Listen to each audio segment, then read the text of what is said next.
and welcome to my studio and to the best and easiest tip for learning equine anatomy. And that tip is to pull a photograph from the internet of a horse and then draw your skeleton directly on that picture. So here I have an example for you. This is an image of a jumping figure of the horse, and I drew the skeleton directly on it. So what I'm going to do with this one is also draw the skeleton directly on this one. And if you notice, I have, the profile views, so which is going to be best for our particular application. Because if you get something like a front view or sort of a 3/4 view, then you're going to have to deal with foreshortening and also perspective. So it's a lot better for learning the anatomy when you're just starting out, especially to draw it on sort of that nice profile view. So I'm going to show you how to do that. Hi again. I just wanted to describe to you what's going to happen in this video. The first 13 minutes you're going to see me working on the drawing and doing the skeleton directly on the image of the horse. I was going to fast forward through all of this so it would be a little bit more time conscious, but I think that the information is really very good, and for horse skeleton aficionados, you'll find it very interesting. And for those of you who may want to fast forward through it, or want to get to what the drawing actually looks like at the end, towards the end there's a time-lapse video, so you can see me just drawing quicker in time-lapse, and of course at the very end you can see the finished product. Either way, I hope you enjoy this video, and thank you for watching. So what I want to do first is find some bony landmarks to help me place my skeleton directly on my equine. What I like to do is look for the atlas first on the spine or behind the skull, because that's always very prominent.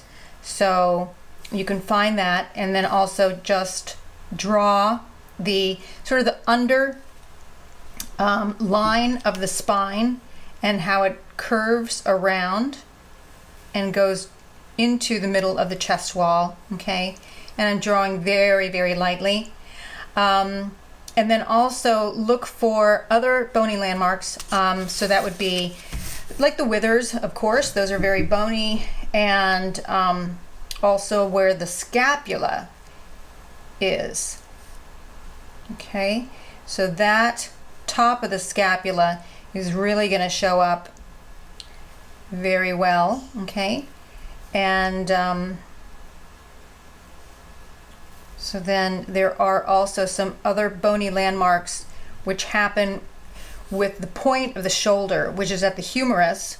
Okay, and this articulates with the scapula right here, right at that cup. Okay, which on a human is called a glenoid fascia, and I'm actually going to have to look up in my equine anatomy books and see if there's any difference in the name of that little cup. Okay,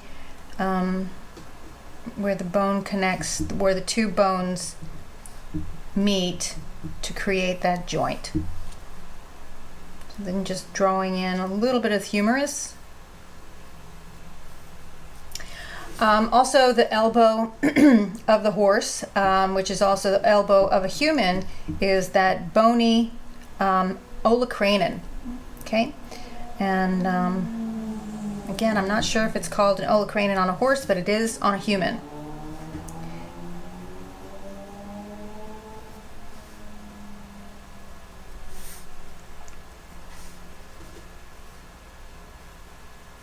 I'm just drawing basically the shaft of the foreleg, and that is actually called the radius on a horse, and on a human this would be the ulna mostly. The radius and the ulna on a human are two separate bones, but they're fused on a horse, and it's referred to as the radius.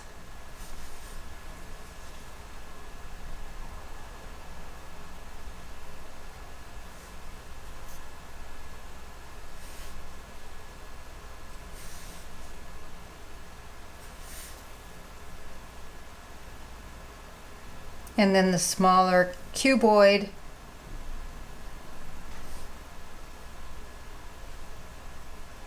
bones,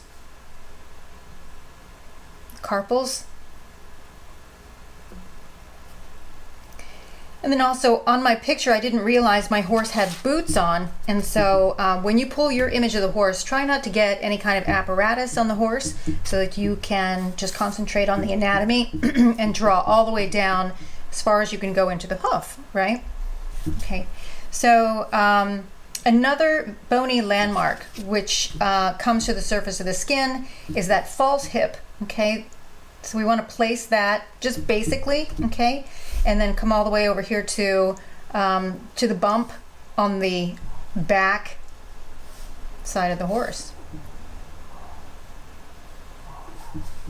which is part of that pelvis shape.